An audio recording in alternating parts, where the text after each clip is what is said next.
months, the weeks or the months that this new government has just started. What can you say about the fight against Galamsey currently? Let me frame Ben. I'm a very, very strongly opinionated person. And that is why a lot of people will tell you that if I'm not factual, I don't speak to issues. When these Galamsey issues came up and we're in government, I constantly said it. And I think I was with you, Ben, on the show here on Galamsey. I remember when I mentioned Tony Oben's name and, you know, all manner of things. I said that Galamsey is a social canker. It's a menace that if you politicize, the country will be extinguished. And so we should be careful the manner in which we attempt to politicize Galamsey. The reason why now, sometimes when I wake up and I see Galamsey issues and the way the government, this government is struggling with it, I feel like, let's just laugh at them. It's because we told them and they knew what we were saying was right. What did you say? But we told them that, listen, it is wrong for you to go and stand on a campaign trail as a presidential candidate, and our president is Mahama, and tell the people that I don't see why the MPP government will come and arrest you people in the pit. And that's when I come to office, and it's on your portal, my Joy News, I would release all of you Galamseyers who were arrested in the pit and give you excavators and go for the kingpins. That is what he said. We had NDC apparatchiks, top leadership, the current CEO of the Petroleum Hub Corporation, Dr. Tony Oben, and NDC leadership, Kokubuahin and Co, in the Galamsey pit, telling Galamseyers that the MPP wants to destroy your job. This thing, we've been doing this since ancestors' days, and it's a video, so the fact is there. Vote for us. When we come, the day you hear that we have been announced winners of these elections, come back to the pit and come and dig. That's not being fair. No, should I quote you? No, play the video. Play the video. You have the video. Play the video. Play the video. No, Ben. No. Don't do that. Okay. You are impugning me, and don't do that. Hang on. Let me quote. Let me quote. No. If I am telling you facts and you tell me that part of it, no, it is fact, not some part, and I'll do it again. Everything. I'll do it again. Tony Oben was standing. You have the video. If you really are sure about your position, all videos here. No, but I've sent it to Kingsley. Kingsley has sent it to Kingsley. If you really are sure, play the video. Tony Oben was there. The parliamentary candidate for that constituency, one Muslim named Sadat Osu, was there. Kokubuahin was there. And these are Kokubuahin's words. The parliamentary candidates' words were also these. NPP for who say abato eba do so no. And on masha da eyi soldier for no efri aha. Nemo me catch them moto abawie ye mu nyareba. Na da ye to aba no mo master for no. Omu nya mo na mu nyina mo koto aba ma NDC. Na moto aba ni wie ne abobodi na mo te se mawi ni pe. Mu nyina mo da number Galamsey. This is a public video. What are you talking about? Let's start with the president. So let me Dennis hold for me. So in anticipation you send this video to Kingsley. No, not in anticipation. I told you that 3 months ago or 4 months ago. That's interesting. We're having hold on. We're having this conversation here, and I sent the video to Kingsley. He's a producer. He has the video. Right. But let's come back to the conversation. Let's come back to. So all I am saying is that this attitude and posture of the then opposition is what has led to the escalated nature of Galamsey. You know why? Because the people simply think that these are the people who told us that when they come, they will allow us to mine. And so once they are here, it is time for us to let me quote one of. Just hold your horses. This story is from December the 3rd, 2024, and this is what the current president says. He says, I know that here in Adanse, and of course we can't look through all of them, but I'm giving one example just to communicate what he was saying. I know that here in Adanse, you deeply value small-scale mining. The NDC will bring policies to support small-scale miners and ensure the land is preserved for future generations. So you see, the problem I have, and you constantly... And I'm not saying that this is all of what he said, but this is one of the... So let me help you. So let me help you. Ghana Web. I'll grant all Galamseyers imprisoned under Akufo-Addo amnesty. the 2024 flag bearer of the NDC, John Mahama, 4 years ago in the run-up to the 2020 election, promised to pardon all illegal miners who have been imprisoned under Nana Dankwa Akufo-Addo if he returns to power. Speaking at Edum Bamso in the Mpoho constituency in the Western region to kickstart his 4-day campaign, Mahama stated that it is ridiculous to have a foreigner engaged in the same illegal activity, released without any prosecution or fine, but sentence our own people to these consequences. The former president added that he would get illegal miners back to the fields to work in a more controlled environment as captured in his party's manifesto. It is sad that government said it was fighting Galamsey, and they arrested, prosecuted, and jailed Ghanaians who were engaged in that activity, but left Chinese people to go. Today they are still in prison. The Chinese Galamseyers who were arrested have been left to go free. They were never prosecuted, but our people are in jail. When we come, we shall grant all those arrested and jailed amnesty. They will come back to their homes and work.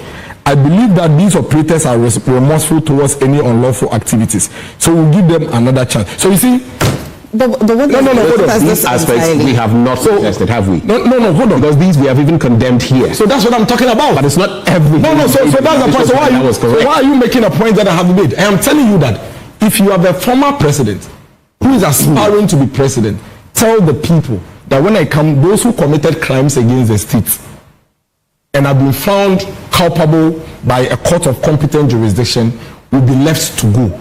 Because the government is wicked, because the government is allowing Chinese people to leave the country. And then when you come, basically all you are telling those people is that as for you, you are a friend. And so now that you have come, one, you release us, and two, you're not going to prosecute us and arrest us. That's MFA. You can beat around the bush. You can try to jump around it. That is one of the reasons why today Galamsey has gone a top notch higher than it was 4 months ago. You have just said that. So I've allowed you to make a point. Make your second point. You just made a point that Galamsey has gone a notch higher. If you don't think so, where are the metrics to prove? Then, if you don't think Galamsey has got a notch higher, I want us to the viewers and the public who are following the story. Say you're very factual. I'm asking you, based on what are you making? Based on what metrics? Were you always before now saying that the Galamsey and you putting cameras all over the country saying that Galamsey was on a rise? Based on what metrics? No, I mean, were you doing based, for example, passing LI2? So your metrics today tell you that based on LI2 for example. No, hang on. Gentlemen, hang on. Then just take your time. This Galamsey matter is not one that we should do PR with it too. It will swallow all of us. It will swallow all of us. I think all of us. Miracles. Let's again set the ground rules. We are interviewing you. Oh no, but I'm also responding to you. I'm also responding to you in the same manner. Let's take it easy. So you recall that you had quoted the former president. Yes. And among one of the things that many people have been saying, he said, which is with me, and I want us to even go a little further, is the fact that he says he will, if you're correct, he will release the ones that are working in the pits and go after the kingpins. If you were not a politician and if you were not part of the previous government, what imputation will you put to this? So that is why the people voted for you. And that's the point I made earlier. So the people voted for you because you said that you go after kingpins. So now you come. 3 months or 4 months in office. You have not shown any single sign of going after the kingpins. Rather, you are still in the pit, arresting the same people you told that you would release. First of all, what you have done is that you have misled them. You have deceived them into believing that you will not come after them. And so for now you take them and then wait, hold on. You remember I quoted the point he made at Adanse on the Chinese people. So you come to office. You said something else before we voted for you. You come to office, you go into the pit, you go and arrest these same boys you said you release, and then now you are deporting the Chinese people that you accused the previous. Do you recall that at the end of that article that you read, you said that he believes that these people would have been remorse about their actions, so they'll bring them back and provide a more conducive environment for them to work. But so that's what I'm saying. Let's assess the process. No, but that's what let's start. So at least in the last 3 months, say 2 months, you may have heard, the conversation started with the repeal of the LI, which the environmental minister has said, the lands and natural resources minister has said that has been laid in parliament. The conversation and the civil societies have said that it looks like an amendment more than a repeal. That's a step we can discuss. You have also heard about the river guards that are being trained to deploy to the river bodies, at least. You may have seen the EPA's assessments and all of that. Are we in any way saying that so far we haven't seen anything at all about this government trying to fight Galamsey, so, no matter how significant? Let's establish that. Let's have this conversation without interruption, like the way I allowed you to land. Go make your point. So you see, when we have a canker like Galamsey, and you have an opposition leader then, His Excellency Mahama, tell you that the government is doing A, it is wrong, it doesn't give a solution, vote for me, I will do B. The government is doing C, forget that one because it's not working, vote for me, I will do D. When you win power, we don't expect you to come and do the A and the C that the previous government is doing, and not to do your B and D. Simply implement what it is that you promised that you will do when it comes to dealing with Galamsey. Tell me one thing that this government has done in the past 4 months about Galamsey that was not in existence as of 7 January 2025 when they took over power. River guards. Do you know when river guards were commissioned in this country by the Ministry of Lands and Natural Resources? River guards with their boats, with their drones. They have been there all this while. This is not the first batch of river guards. They are still there. So, and it's on your portals. Go to my Joy online. Your news people follow it. So river guards is not something that the government, a novelty that the government has brought, which this country hasn't seen before to fight Galamsey. Is that what you promised us? Something that we were doing already, that you claim was not giving us results? That's what you are doing. Number 2, you said you were going to repeal the LI. You didn't say you were going to amend the LI. As it stands now, stop the PR. It doesn't seem like an amendment. It is an amendment. The government has taken no step to go and repeal the LI. What the government has done is to take steps to amend the LI. That wasn't the promise. Number 3, you said that when you come to office, you will not go after these boys in the pit, and that you will go after kingpins. In the past 4 months, have you had any kingpin arrested other than the same boys in the pit? As at December 2024, Galamseyers in the pit were still being arrested.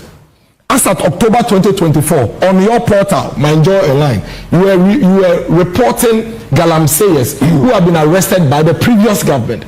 So if you are arresting Galamseyers in the pit, you have done nothing, because this country has been doing that since 2013. Since 2013, this country has been arresting Galamseyers, has been burning excavators, has been moving with military and police into the forest reserves. That is no novelty. You promise the people that when you come, you think that this country's Galamsey situation has gotten to the point where our lives are at risk, and it's a national security matter. So you, the president now, you are backing some civil society organizations and calling for a state of emergency, and saying that this country was at a point where we should call for a state of emergency. You have been in government for 4 months. Galamsey has escalated. Galamsey today is worse than it was in December 2024. Why haven't you called for a state of emergency? You will say that is worse. If you don't think so, that's fine. No, I'm only asking. That is my view. And the viewers are also out there assessing it. Yeah, let me tell you. Up until the NDC came to, and I want you to wrap. You would not see people in Osino, okay, doing Galamsey at Osino Market. Today they are doing it in the middle of town. Have you used the Kumasi Road recently? Right by the roadside. Your own reporter who has been reporting on Galamsey all this while. I quote him, he's here, I'll quote him. And I have had my own issues with Erastus in the past. But I'm quoting him because what he did to us is what he's doing to this same government. If you had issues with Erastus reportage, how is it relevant? No, it's a different matter. It's not important. It's not. Is it about this? My views and my opinions is not. It won't matter. No, Miracles. So this is what he says. Hang on. I'm telling you that it won't be fair. You know that it won't be fair that in the past his reportage you've had a problem. No. I said I've had my own issues with Erastus. with him? Is it with him personally? Oh, no, he knows. We banter. He knows. We banter. Let's move the conversation. So 19 hours ago, this is what Rasta said. The president cannot watch on for this to happen constantly. I have notified the right authorities, including the sector ministry, but very little agency is attached to it. How can party people lay claim over illegality in such brazen manner across the country and leaders watch on? Galamsey is being done in protected reserves in such brazen manner by known party people who feel entitled because they claim it's their turn. The more we notify authorities, very little is done. These images show current mining in the Tano Nimri Forest Reserve and the extreme pollution of the Tano River. How do we allow people with connections to illegally enter a protected forest and degrade it and steal the resources, leaving degraded lands for citizens to pay for? Why is it difficult for authorities to end this crime? The only answer that makes sense is that it involves people close to them. I am saying that if I don't quote Erastus and I quote somebody else, you will say that Miracles is exaggerating. Check your make the point. This is Erastus. Galamsey today is escalated than it was 4 months ago. Simple question. The government of the day promised us specific things. Right. And I think you've elaborated enough on repeal the LI. 2, call for a state of emergency. Right. 3, stop arresting the boys in the pit and go after the kingpins. These are specific things you said you will do when you win power. Until you do those things, and if I stop telling the people that the government has done something, if he achieves it without implementing these 3 promises, would it be? Why do you think that what you thought was being done that could not give results? We're not robots, are we? No. What is interesting is that the same results. That's what it is. Over the last how many weeks we've been talking about the same points. I've spoken time without number about LI 2462 and that it must be revoked, not amended. In fact, if you read some of the research by Arusha Ghana, they talk about how much more forest reserves we can get secure, over 60% if we revoke, rather than about 10% if we amend. The bit you are talking about a state of emergency, we've sat here, I've engaged eco-conscious citizens, I've participated in their programs, and we've all lambasted this administration on those same points. So you are literally preaching to the choir on those. No, I'm not talking to those. As for those very points, but they must be made. That we all. No, but then don't come and tell me that this government is doing it. Let me. But they've done nothing new. No, we're asking. So in 4 months, comparing to 8 years, you think that this government is still on the same journey as? But the things I've mentioned to you, the things you mentioned that they've done, they are things that were done. They were still in place as of January 7th. Mention one new thing. There's nothing new.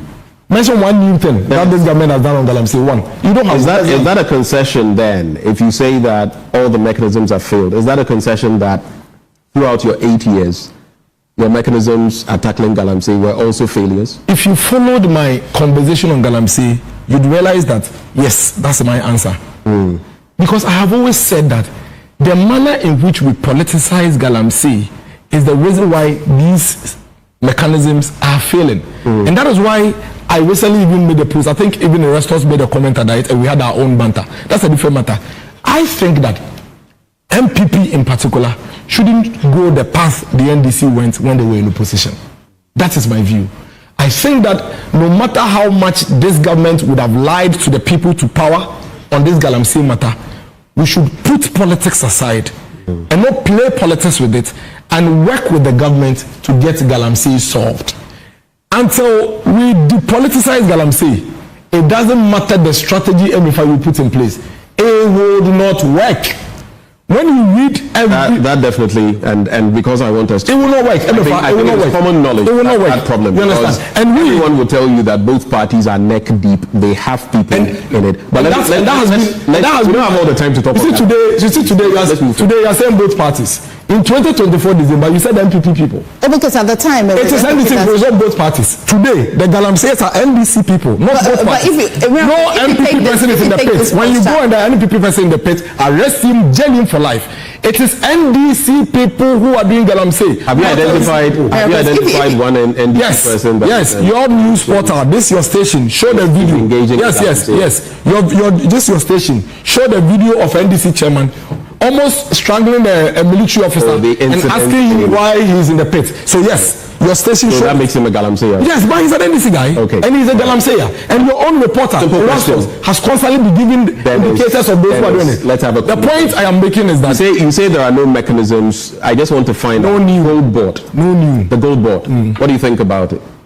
Gold board Will it help in dealing with, Galamseyers? Because like it or not, I'm asking you a question. No, show me, because I don't see. Like it or not, I've read a gold board law, and I don't see where it addresses illegal mining. Let's hear the Can I ask a question? Thank you. As part of the responsibilities of gold board is going to be an assayer and everything in between. It will be a one-stop shop where people can actually deliver their gold, get value, central bank rates, at least for now till April the 30th, the window they've given. They are going to sort of regulate the entirety of the industry. I'm simply asking you, would this be a part of the solution in curing our curse where people, of course, want to do their own thing, secure gold at their local level for individual gain, but now they are saying they are trying to streamline it. I'm asking you, is that part of the solution? No, it's not. Why? It's not, because Galamsey is illegal mining. It is a group of people who are hiding under the darkness to recover or bring out these minerals without legitimate, let's say, regulations or licenses. But they say they are trying to regulate all these people. How do you regulate a come thief? forward? How do you regulate an armed robber? How? What are we talking about? Are we playing? How do you regulate an armed robber, Ben? How do you regulate a thief? But I thought I'd heard some of your members in the previous administration in 2024 talk about the fact that you can't go past the Galamseyers. They are everywhere. So what you have to do is actually get them together, regulate them, and even Dr. Baumia was talking about the gold catcher machines and all of that. Was that not the same idea you were using? So you see, then you are not talking about illegal mining. Then you're not talking about Galamseyers. Then you are talking about a solution that I think is a good one. That you provide an alternative, a more formal and regulated alternative way of mining, and hope that these criminals who go under the darkness to go and mine would say that this option that you have given us is one that we will take. But I don't see anything like that in the gold board. Okay, I've read the gold board law. I don't see anywhere in the law that says that a Galamseyer in Osino or Etiwa East, okay, this is it for you, and that today don't go to the mining pits, but come and do this, and gold board is there to buy gold. So the public knowledge is that small miners who are doing the right thing progressively. Is the idea not to get, and this was espoused as well, is the idea not to get people away from illegal mining, and maybe if they can become regulated small-scale miners, would that be a Where in the gold board have you seen I'm asking you a general question. No, but you said gold board, and I'm saying that it's nowhere in the gold board. It's a good thing. I am not saying specifically. You made a point and said that could help. But you said progressive. So what is the progress? Where? What is the blueprint? That's what I'm asking. Ben, you are saying that progressive. Okay. So the assumption with progression is that there's something going. The point I've just made. Yes. Would it be a positive in tackling Galamsey? Yes. In fact, if government, no, you said gold board. If government should put in place a system, and I've always said it, there are two things that government needs to do. It's a social mindset thing. First of all, once you are doing all these things, there must be a deliberate social reorientation or mindset reorientation in these areas for them to understand the dire effects of Galamsey on them and the entire nation. Then you provide an alternative form of livelihood, which will include those who would lay down their tools completely and come and do other things, or those you would want to bring on board, provide resources to, and properly regulate for them to become small-scale miners. That, for me, I think would be the way forward. I know it's quite late in the day. It's quite late in the day, but what was the NPP or Dr. Baumia's plan? I was just about to get to that. What was his plan before? So Dr. Mahmoud Bawumia said, let's say these guys, they've grown up in these areas. That's what they know to do. So the more you go and fight them, the more they find clandestine way of even committing the same crime. So one, he's going to set up the minerals bank, which is going to be the financial backbone to the mineral extraction sector.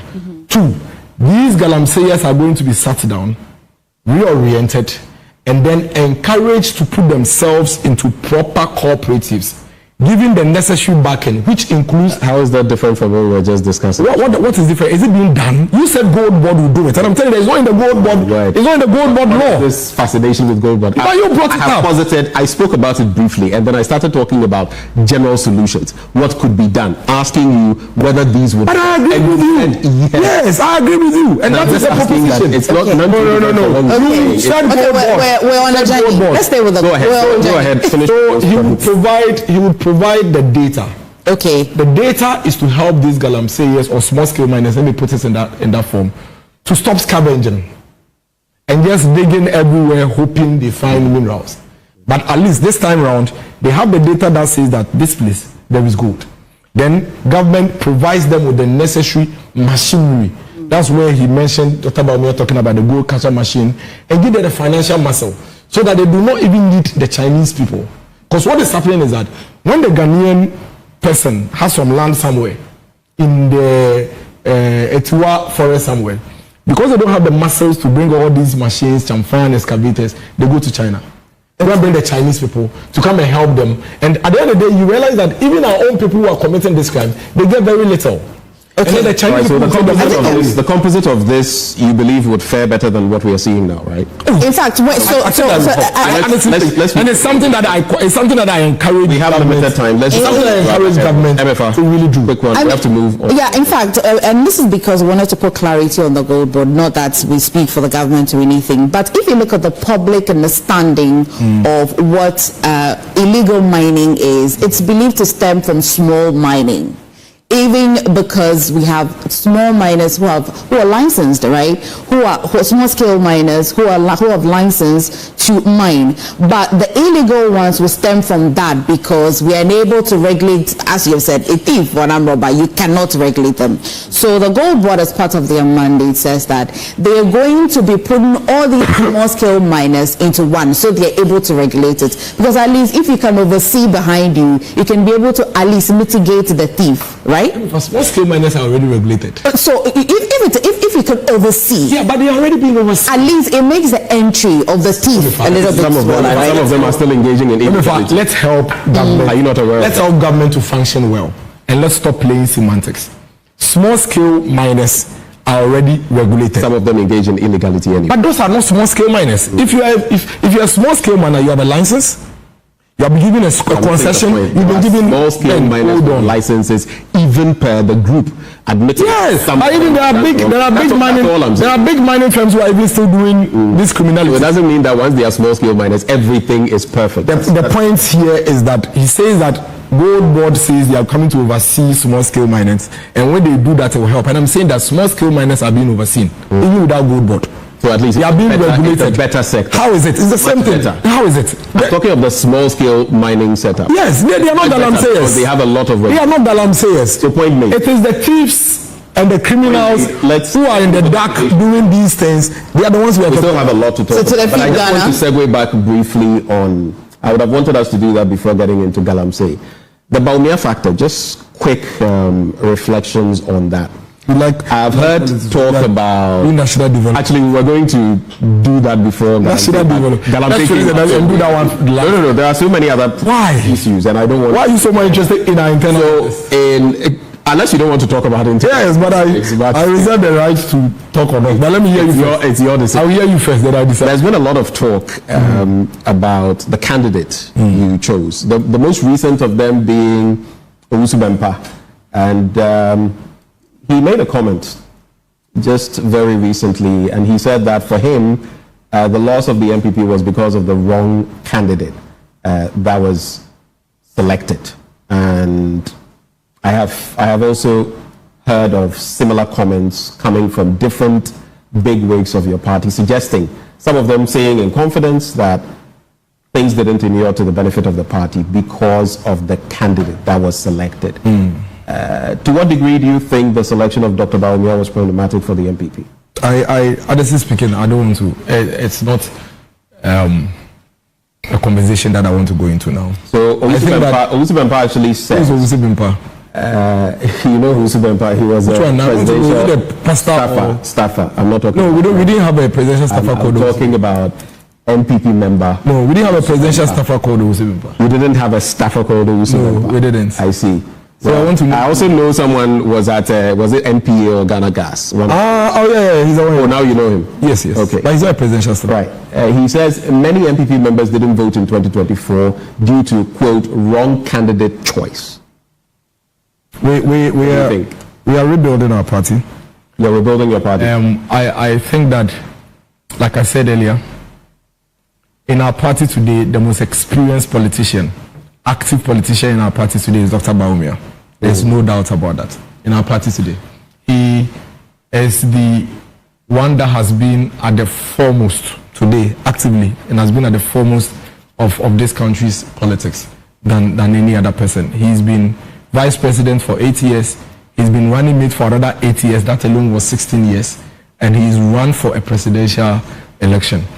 The party rank and file across the country are quite clear in their minds that our only fast route to power would be to stay united, neatly and closely together, work together, behind a leader that has articulated clear-cut alternative policies to the issues that matter most to the people of this country. And that person is Dr. Bawumia.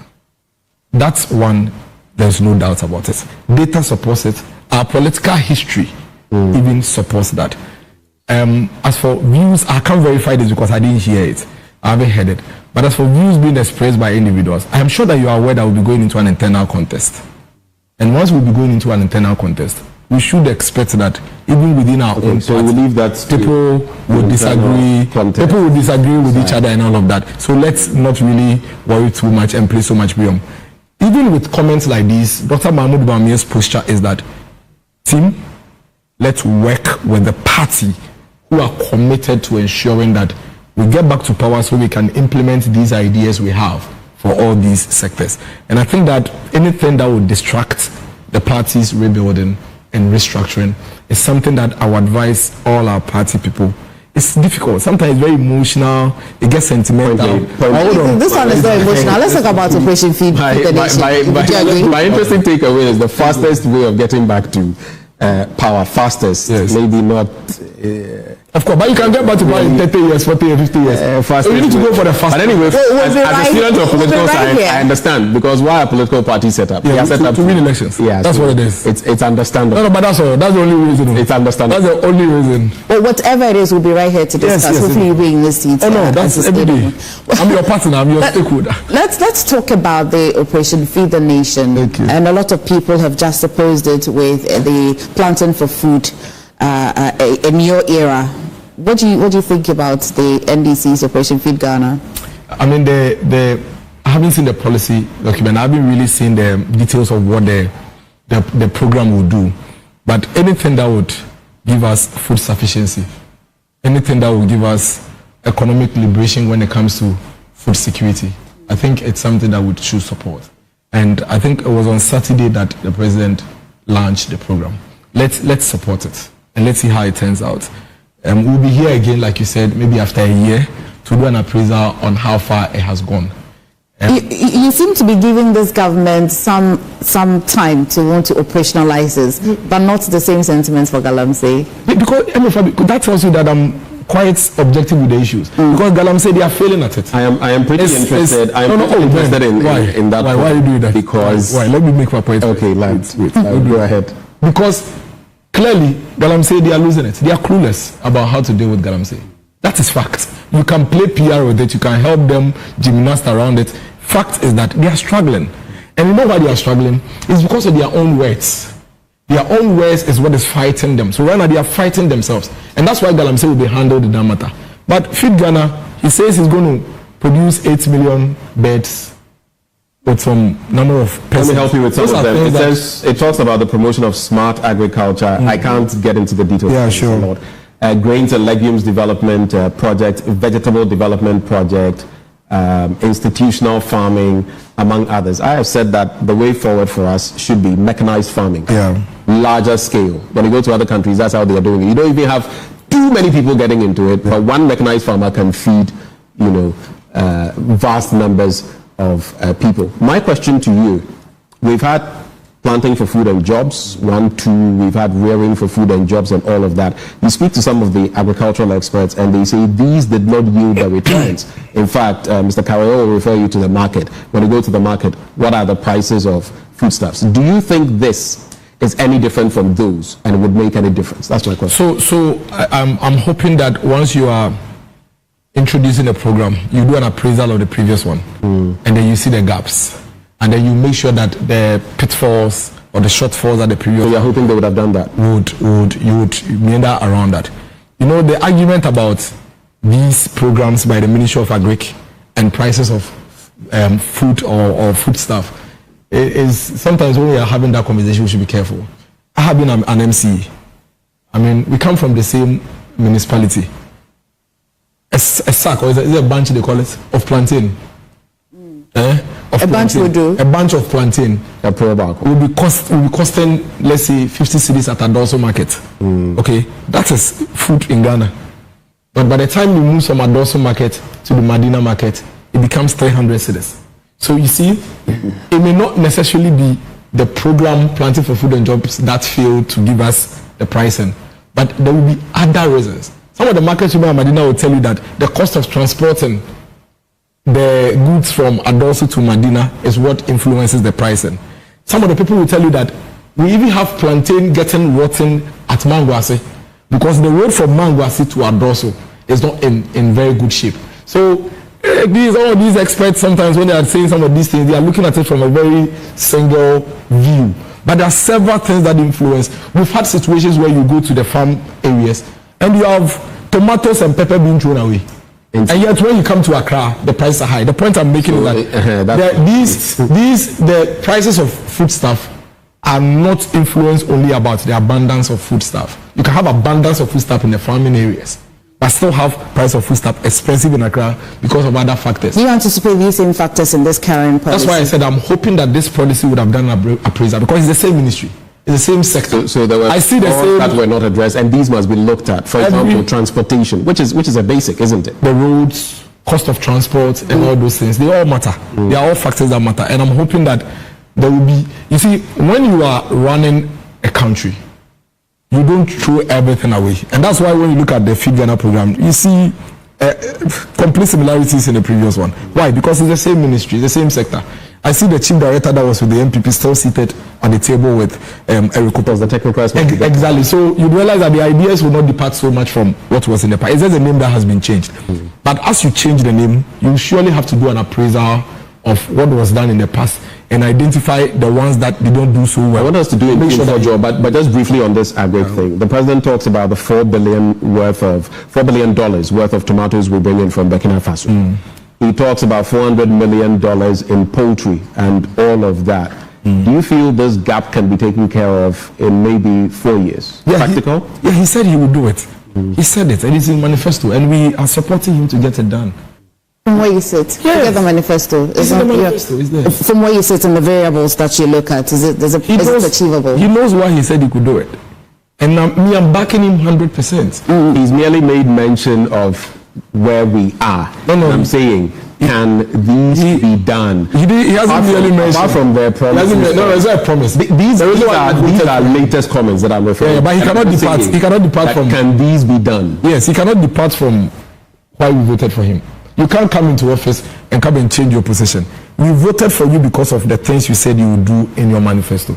Implement them. And I think that based on the things he said, because he said a lot of lofty things. Based on the things he said, I think that be the first time. If he implements them, this can be done. But if he fails at implementing them like he's failing at Galamsey, then clearly we will not get anywhere. Shall we quickly get into it? Of course, in Team Fojo, so the minority, the NPP, including in Team Fojo himself, do you still hold the suspicion that these flights that came to Ghana may have carried cocaine or may have engaged in money laundering as at this morning? Oh, but you know, this is Team Fojo, and please don't interrupt me. I have been following it and I keep asking myself. 3 days ago, I asked Reverend Team Fojo to send me again his press statement, the very first one he did. Because I wanted to go through it again, because I listened to him. And I kept wondering, how did we get here? Why are we even discussing this matter?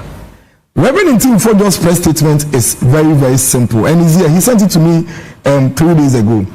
Emefa, he is the ranking member of Interior and Defense. He did a press conference. He spoke about 4 issues. Paragraph, the first issue was national security raid on 12 containers containing gold and cash. And he simply said, government, on February 9, 2025, you announced that you have found this. Can you please apprise the country on the status of that investigation? That was the first one. In fact, that was the first one. In fact, we recall all of it. We took it live. Hang on. No. Hang on. I'm making a point. Then Ahmed was second. What did he say with Ahmed? He never said anywhere in the press statement that he did. He never said anywhere that government is importing cocaine. For government to even be defending and now become PR for Ahmed. And I was wondering who drew our government into this mess. The gentleman simply said that on another security matter related to our airspace, the Minority Caucus calls on national security to, as a matter of urgency, make public the content of cargo suspected to be cocaine and cash transported into the country by 2 suspicious flights, namely Ahmed flights and then Kavok Air private jets. Antonov, then he gave the number, which landed on the tarmac of Kotoka International Airport, and then he gave the date. Then he said that report indicates that March 20, 2025, Ahmed flight, which is an air ambulance designed to specifically carry patients, landed at the airport without a patient. Emefa, think about this. You are a citizen of Ghana. You hear that an air ambulance that is supposed to move only with patients, okay, has moved from an island that is notorious for cocaine, drugs, and money laundering, and landed in your country for 5 days without a patient, and then leaves your country and goes back to the island. And then you ask, government, can you please investigate? Because this island, they are known for money laundering. And if these things continue to happen, the international community will see us in a certain light. How do you come to me for evidence? Which evidence am I supposed to give you? Okay. The evidence here, the only evidence I'm supposed to give you is that one, is it true that the island is notorious for cocaine, drug peddling, and money laundering? If that is the case, then that is evidence enough for you to investigate. 2, is it true that the air ambulance landed in this country without a patient and left this country without a patient? If that is the case, then you should be curious. Why would an ambulance move from an island that is notorious for drug and money laundering, come into our country without any patients, and go back like that? That is suspicious. So if somebody asks you to investigate it, some of the explanations that have been given by the having to land in Ghana for specific, so you see, that is even what even made the suspicion even more prominent. So as of this morning, do you still hold the suspicion? So let me just ask you. So far, I mean, you've spoken for a while. So far, the Ghana Airport Company Limited has said they searched all of these planes. NACOC has said that they were a part of this search. I have seen a video on the back of that, which has been posted, which I'm sure you are aware of. What you're also saying is that you don't trust these entities in respect of whatever search. I haven't said that. What I'm saying is that this is what should have been done, and even not bring us to this point. Well, we've been discussing this matter for 3 weeks. Now that has been done. No, what has been done? Hold on. He just gave you the... Hang on. So the ranking member makes the statement. Then the president issued a statement and said that security agencies should investigate. All that we needed to do as a country and take ourselves out of this mess is not to have the Minister for Communication put a camera in front of him and begin to narrate to us and tell us and call the ranking member of Sofumoko and call him what's that? We call him another name. You understand? That we can leave. No, we cannot. Then he contradicts. No, he cannot. Then he contradicts himself. You see, when the Minister for Communication attempts to respond to something that the president has directed security agencies to respond to, and then he tells you, he gives you narratives that contradicts what actually transpired, because he lied in several fronts. So he lied that the plane came to Ghana for certification because Luanda was not capable for doing that. That was a lie. Luanda had the capacity. Again, it has even come out that apparently the flight didn't even go to Luanda anyway. and that it came to Ghana. Discussions have been Hold on. So that is why even the suspicion is even reinforced. So now that you're still, why then do you go? What's the call on that? What exactly? I mean, apart from even the call, let me just clarify this. In recent times, when Tim Fojo spoke, the last time I heard him, he made this claim here on the back of this. And speaking to Paula Domotri, he made mention of the fact that what he had put out was not mere speculation. In fact, let me quote. He says, "It is not mere speculation. The records exist and the relevant authorities are aware." Yes, the record exists that the flight came from a notoriously drug money laundering area. The records are there. What does that suggest? The record, it suggests that, see, let me tell you something. If you are my senior brother, okay, and then for the past 1 week, I see Miracles, who is a weed smoker, coming to your room late night and leaving in the morning, okay, and MFI is our sister. MFI is right when he goes to tell our parent that, Charlie, Mommy, these days, this guy that has been coming to Ben's room at midnight, we have to check it out because this guy, he is notoriously. You just said something. MFA is right if she does this or says this. Ben. Does that mean that the conjecture, the guesswork, that it could be that means it is that? Ben, hold on. No, I'm just asking you. That is why the gentleman in his statement was quite emphatic. He said, investigate and give the country a report. He never said that what he's saying is a matter of fact. Why did he say that? There have been calls on him to help this. But he has helped. He has provided you with the fact that the flight came from the island, didn't go to any Rwanda, came to Ghana without a patient. Right. He has given you the fact that... We have all those details. Yeah, so he has helped. Forward. No, even after all of this had been given, we heard him say, even after all of this, these two presses, we heard him say that, I have more information and I'm going to put it out in the coming days. Maybe we should. Yes, he does. Because you know why? He does because the communication minister has contradicted so many things.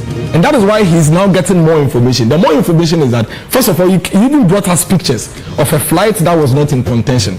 It means that what are you trying to hide? Why are you trying to massage the issues? You came showing pictures, showing people lying under the plane, fixing ties, only for it to turn out that is not even the plane that we are having the conversations about. So yes, that brings about more information. Then you talk about Ghana Airport. Ghana Airport, in their statement, it was a PR thing to protect their boss. Didn't you see the statement? The statement said that they are not responsible for inspecting flights. It was a PR. If you are not responsible for inspecting flight, how do you come and tell us emphatically that the flight didn't carry anything? Are you the one responsible for it? As it stands now, have you seen... The Civil Aviation Authority has its own duties there. The Ghana Airport Company Limited, the security services, national security, and all of that. Yes. Have you seen they were on the those? No. The Ghana Airport said. Ghana Airport said it. No. Who has said? I haven't heard national security speak. I haven't heard Ghana Civil Aviation has spoken. NACOC is not. And when NACOC spoke, they spoke about joint work with national security. But that is, you see, all they had to do and save us this noise was to simply come back after the president directive. Not the communication minister to come and say that forget the president directive. Okay. It doesn't make sense. In fact, I don't know why the president. Hold on. I don't know why the president did that. I don't know why the president did that. Right. I am saying that if they had just listened to the president and not rubbish his statement. Listen to the president. Yes, and not rubbish the statement. Do you know what would have happened? 3 or 4 days later, NACOC or National Security will simply issue a 1-paragraph statement that based on the president directive, we have investigated and we have realized that indeed this flight had challenges made on its wherever journey, and he got clearance to land in this country. Subsequently, he got it fixed and he left. He will not be here. But I come and tell you that this is my suspicion, which is fact. Evidence is that it's a notorious drug area. Evidence is that it's an ambulance without a patient. And then he said I should bring you I should bring you evidence. I should bring you evidence. Which evidence? I look forward to this traffic and having you back in the I should bring you. Thank you for coming. What did he allege? What did he allege? Let me just say. Why are you doing this? Why are you doing this yourself? What did he allege? Sitting here, do you believe what? I mean, before you go, do you believe there was cocaine on any of those flights? Has anybody said? Believe that? There could be cocaine because as it stands now, the contradiction from government means that they are hiding. There could be. No, I'm just seeing whether you have a certain level of. If you have an air ambulance land in your country without a patient from a notoriously drug-known country and go back after 5 days, and to date the security agencies are contradicting themselves and contradicting government spokesperson, there could be. This is where we're going to throw up the conversation this morning. It's been another interesting conversation with Dennis Miracles ABOAGYE. He is aide to Dr. Bawumia. He joined us to numbers, the days, the weeks, or the months that this new government has just started. What can you say about the fight against Galamsey currently? Let me frame Ben. I'm I'm a very, very strongly opinionated person. And that is why a lot of people will tell you that if I'm not factual, I don't speak to issues. When these Galamsey issues came up and we're in government, I constantly said it. And I think I was with you, Ben, on the show here on Galamsey. I remember when I mentioned Tony Obin's name and, you know, all manner of things. I said that Galamsey is a social canker. It's a menace that if you politicize, the country will be extinguished. And so we should be careful the manner in which we attempt to politicize Galamsey. The reason why now, sometimes when I wake up and I see Galamsey issues,